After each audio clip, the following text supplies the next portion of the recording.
Good morning students, welcome to physics class. यह video 12th Hindi medium वाले बच्चों के लिए है। जैसा कि आपको पता है कि ऑनलाइन लेक्चर में हम आप लोगों के 3 चैप्टर कंप्लीट करा चुके हैं। एक हमने आपको कराया है चैप्टर नंबर 14, एक हमने आपको कराया है चैप्टर नंबर 13, 14 करा दिया है, 13 करा दिया है और पहला करा दिया। आज हम आप लोगों का स्टार्ट कर रहे हैं चैप्टर नंबर 2, है ना। बहुत अच्छा चैप्टर है, बहुत इंपॉर्टेंट चैप्टर है और चैप्टर का नाम है गाउस का नियम एवं उसके अनुप्रयोग। ये चैप्टर का नाम है।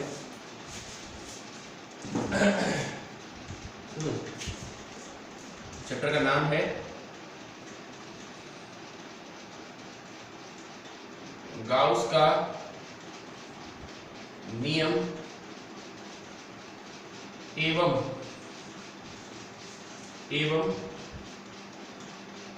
उसके अनुप्रयोग। गाउस का नियम और उसके अनुप्रयोग चैप्टर का नाम। चैप्टर का नाम बच्चों गाउस का नियम एवं उसके अनुप्रयोग। बहुत अच्छा चैप्टर है, very very most important chapter है। बहुत चीजों को गहनता से अध्ययन करने का चैप्टर है और इसका सबसे पहला जो टॉपिक है वो है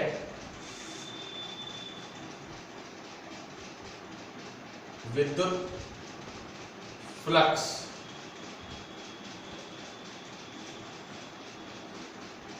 इसको इंग्लिश में हम लोग इलेक्ट्रिक फ्लक्स भी कहते हैं। इलेक्ट्रिक फ्लक्स, हाँ जी। विद्युत फ्लक्स क्या होता है? आपको इससे पहले वाला जो चैप्टर पढ़ाया गया था, प्रथम चैप्टर, उसमें हमने आपको विद्युत बल रेखाएं बताई गई थी, विद्युत बल रेखाएं समझाई थी। क्या समझाया था उसके अंदर हमने आपको? विद्युत बल रेखाएं, विद्युत बल रेखाएं हमने आपको समझाई थी। तो विद्युत फ्लक्स क्या है? विद्युत फ्लक्स क्या है?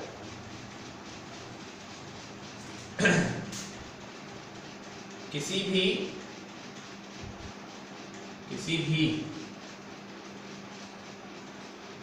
दिए गए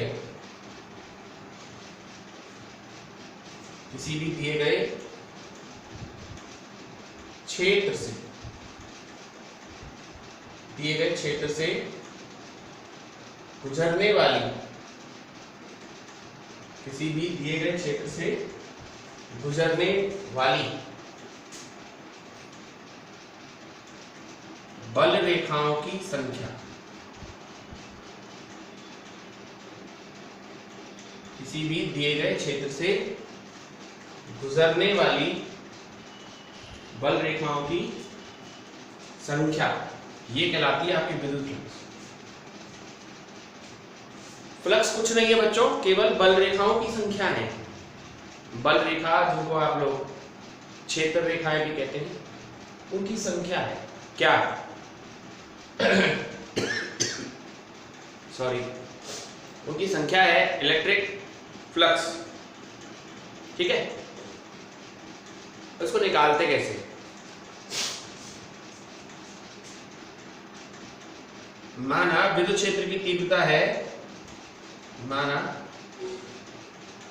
विद्युत क्षेत्र की तीव्रता है कितनी? E, तथा अल्पांश क्षेत्रफल आपका है कितना? ds, है ना। तो विद्युत क्षेत्र की तीव्रता E और अल्पांश क्षेत्रफल ds के बिंदु गुणनफल को हम लोग विद्युत फ्लक्स कहते हैं। देखिए, वैसे फ्लक्स को तो हम लोग फाई से दिखाते हैं, फाई से। अब ये विद्युत फ्लक्स है तो फाई E से दिखाया। चूंकि ये अल्पांश की वजह से निकला हुआ है तो उसको d फाई E दिखाया। तो विद्युत फ्लक्स क्या होता है? विद्युत क्षेत्र की तीव्रता E तथा अल्पांश क्षेत्रफल ds, विद्युत क्षेत्र की तीव्रता E तथा अल्पांश क्षेत्रफल ds के बिंदु गुणनफल को हम लोग विद्युत फ्लक्स कहते हैं। फ्लक्स को हम फाई से दर्शाते हैं। फ्लक्स को हम वैसे तो फाई से दर्शाते हैं, लेकिन विद्युत फ्लक्स को हम फाई ई से दिखाते हैं, और चूंकि ये अल्पांश से निकला हुआ है तो इसे डी फाई ई से दिखाएंगे। ए डॉट डी बराबर आप जानते हैं ए बी cos थीटा, तो ई डॉट डी एस बराबर क्या आएगा, E D S cos theta, ये डी फाई ई है। पिक्चर भी बना सकते हैं हम इसकी, जैसे ये देखो, ऐसे नहीं करते ऐसे। चलिए, आपको पता है बहुत से बच्चे इस बात पर कई बार डिबेट कर चुके हैं मुझसे, ये सर क्षेत्रफल अदिश राशि होता है। क्षेत्रफल सदिश राशि होता है, क्षेत्रफल की दिशा होती है पृष्ठ के लंबवत बाहर की। अब ये क्षेत्रफल की दिशा होती है इसकी, और ये बल रेखाएं निकल रही हो ई, और ये उनके पीछे बना हुआ कोण होगा थीटा, तो ये ई भी। ये जो मैंने आपको बताया है ये अल्पांश की वजह से बताया है ना। अगर आप कुल विद्युत फ्लक्स निकालना चाहें, क्या निकालना चाहें, कुल विद्युत फ्लक्स, ये होगा फाई ई। फाई ई बराबर sign of integration with property area E dot dS, यानी आपको इसका क्या करना पड़ेगा, समाकलन। अगर आप कुल टोटल इलेक्ट्रिक फ्लक्स निकालना चाहें, विद्युत फ्लक्स निकालना चाहें, तो आपको करना पड़ेगा ई डी एस का क्या, समाकलन। जो पृष्ठीय क्षेत्रफल आपको दे रखा है उसका आपको क्या करना पड़ेगा बच्चों, समाकलन करना पड़ेगा, तब जाके आपको उसका क्या मिलेगा, विद्युत फ्लक्स। ठीक है। अब बात आती है सर कैसी राशि है, सदिश है या अदिश।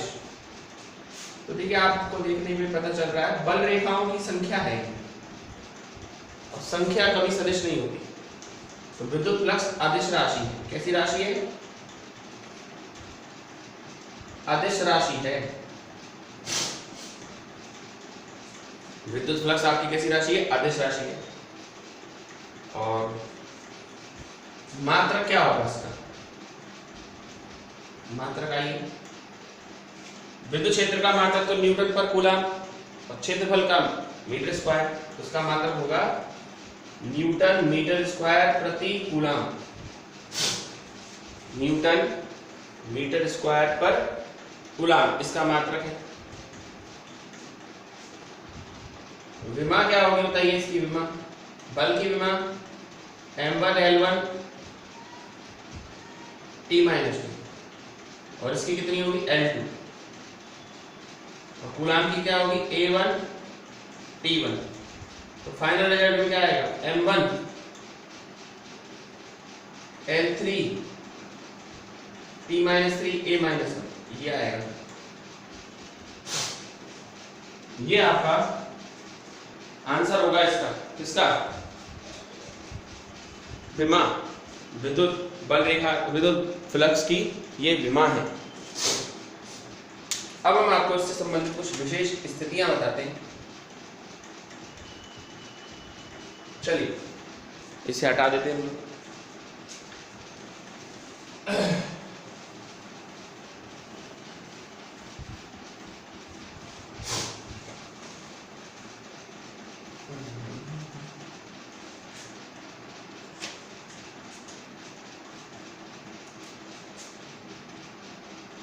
विशेष स्थिति,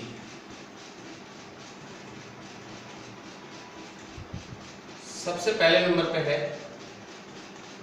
अगर विद्युत क्षेत्र और अल्पांश की दिशा एक ही हो।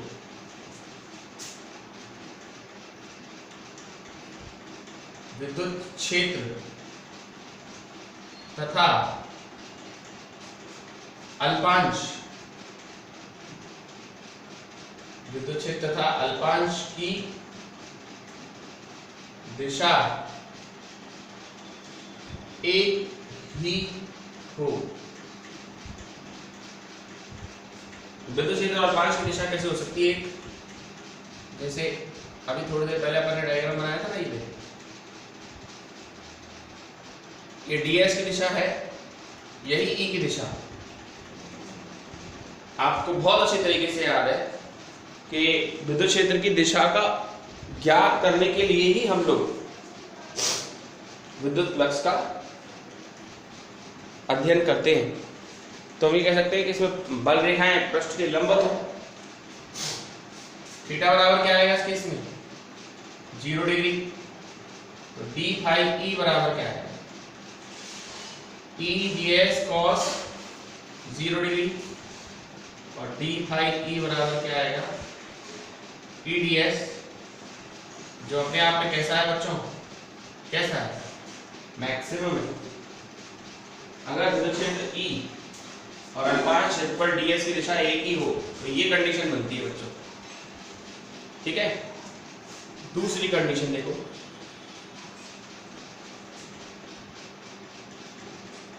दूसरी कंडीशन है विद्युत क्षेत्र तथा अल्पांश परस्पर लंबवत हो।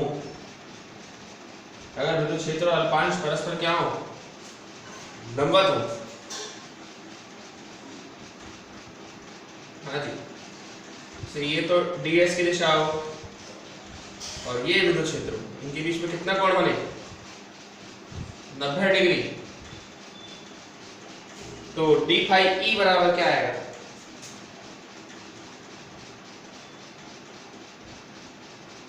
ई ds cos 90 डिग्री। cos 90 का मान 0 होता है।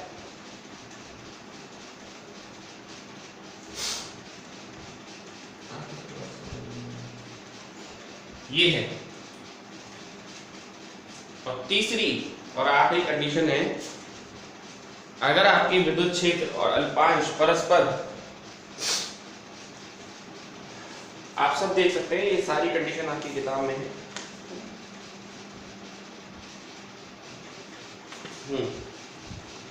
अगर विद्युत क्षेत्र और अल्पांश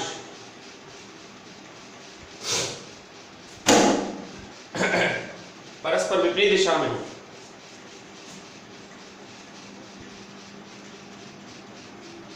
विद्युत क्षेत्र तथा अल्पांश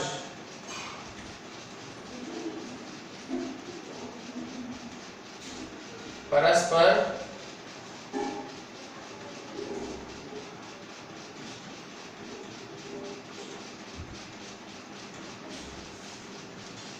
विपरीत दिशा में, अगर विद्युत क्षेत्र और अल्पांश अगर परस्पर विपरीत दिशा में होंगे तो थीटा बराबर कितना होगा? थीटा बराबर 180 डिग्री। डी फाई ई बराबर cos 180 डिग्री। cos 180 डिग्री का मान कितना होता है? -1। और डी फाई ई बराबर -e ds। और ये होगा अपने आप में कैसा बच्चों? मिनिमम। कहने का क्या मतलब है? इसका अगर डायग्राम बनाते तो कैसे बनाते हैं? इस तरह से बनाते हैं। ये तो साहब ds की दिशा होती और ये e की दिशा होती और ये एंगल बनता। बच्चों थोड़ा सा गौर करना है इस चीज में। यहां से विद्युत क्षेत्र की दिशा ये बाहर की तरफ आई, यानी अंदर कैसा आवेश का होगा? प्लस का आवेश, प्लस। यहां से विद्युत क्षेत्र अंदर गया है, अंदर कैसा आवेश का होगा? माइनस। मतलब क्या है? इस तरह के फ्लक्स को हम लोग बोलते हैं निर्गत फ्लक्स। क्या बोलते हैं इसको अपन? निर्गत फ्लक्स। और इस तरह के फ्लक्स को अपन क्या बोलते हैं? प्रवेशित फ्लक्स। क्या कहते हैं इसको अपन? क्या कहते हैं इसको? प्रवेशित फ्लक्स। तो मतलब क्या है, अगर किसी पृष्ठ से बल रेखाएं निकलती हैं तो उससे फ्लक्स निकलता है, और अगर किसी पृष्ठ में बल रेखाएं प्रवेश करती हैं तो फ्लक्स आपका ऋणात्मक है। एक बात ध्यान रखना, अगर कोई क्वेश्चन मिल जाए उसमें कहे कि फ्लक्स निर्गत है या फ्लक्स प्रवेशित है, तो निर्गत फ्लक्स बेटा हमेशा धनात्मक लेना है, और प्रवेशित फ्लक्स आपको हमेशा कैसा लेना है? ऋणात्मक। कैसा लेना है? ऋणात्मक। इस तरह से आपका पहला टॉपिक विद्युत फ्लक्स तो आपका समाप्त होता है। अब हम दूसरे टॉपिक पर आते हैं, और दूसरा टॉपिक आपका है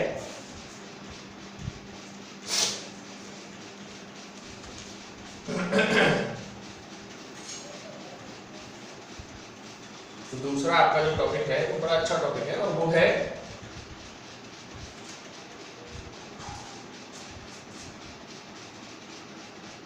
सतत आवेश वितरण। इसको हम कॉन्टिन्यूअस चार्ज डिस्ट्रीब्यूशन भी कह सकते हैं। सतत आवेश वितरण, इसे हम लोग कॉन्टिन्यूअस चार्ज डिस्ट्रीब्यूशन भी कह सकते हैं। इससे जो आपने पहला चैप्टर पढ़ा था, है ना, इससे जो आपने पिछला चैप्टर पढ़ा था, वहां पर आपको एक टॉपिक पढ़ाया गया था क्वांटीकरण का सिद्धांत। क्वांटीकरण का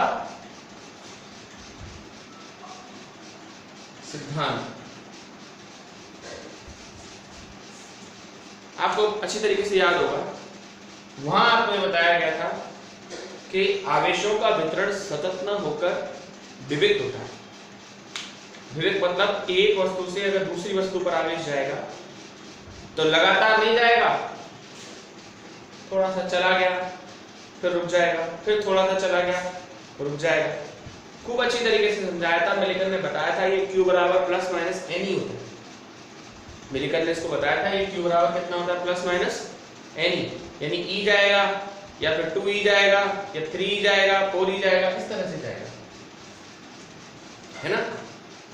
तो क्वांटीकरण का सिद्धांत ये कहता है कि आवेशों का वितरण, यानी एक वस्तु से दूसरी वस्तु पर अगर आवेश जाएंगे तो सतत नहीं जाते, लगातार नहीं जाते, विविक्त जाते हैं। विविक्त मतलब थोड़ा सा हो गया फिर रुक गया, फिर हो गया फिर रुक गया।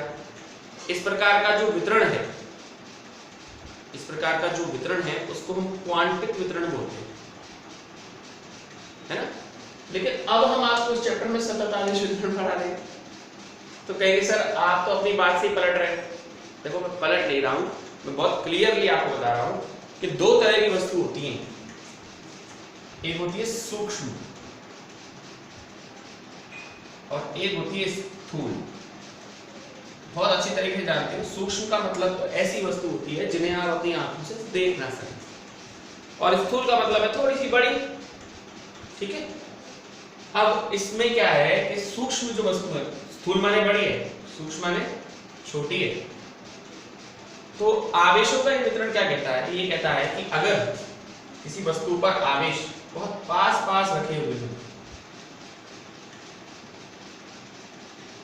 अगर किसी वस्तु पर आवेश बहुत पास पास रखे हों, यानी एक समान रूप से एक तरह से क्या हो, वितरित हो, इस प्रकार से वितरण को अपन लोग क्या मान सकते हैं?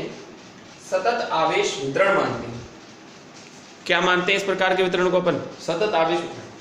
मैं फिर कह रहा हूं बच्चों, आवेश लगातार वितरित नहीं होते, आवेशों का विनिमय क्वांटिटी होता है। फिर हम सतत क्यों मानते हैं? देखिए अगर बहुत पास पास रखे हो, थोड़ा अब ये बड़ा हो, स्थूल हो, बड़ा निकाय हो, तब हम मानते हैं कि आवेशों का वितरण कैसा होता है? सतत आवेश वितरण होता है। अदरवाइज है नहीं, है तो क्वांटिटी ही, लेकिन हम मानते हैं सतत आवेश वितरण।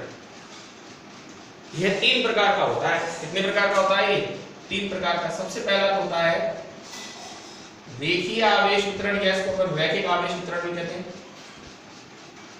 रेखीय आवेश वितरण। दूसरा है आपका पृष्ठीय आवेश वितरण। और तीसरा है आयतन आवेश वितरण। तीनों बहुत आसान है, एक बार में ही तीनों हो जाएंगे, उसकी कोई टेंशन नहीं है। पर आप समझो कि भैया आवेश तो सतत होते ही नहीं है, आवेशों का विनिमय तो आज भी क्वांटिटी ही है, लेकिन हम लोग जब किसी वस्तु पर आवेश बहुत पास पास रखा हुआ हो, अगर किसी वस्तु पर आवेश बहुत पास पास रखा हो तो हम उसका विनिमय कैसा मान सकते हैं? तो हम उसका विनिमय मानते हैं सतत। अदरवाइज आवेश तो आज की डेट में भी कैसे है, क्वांटिटी। लेकिन आवेश अगर किसी निकाय पर बहुत पास पास रखे हो तो इस प्रकार का वितरण आपका सतत आवेश वितरण माना जाता है, जो 3 प्रकार का होता है।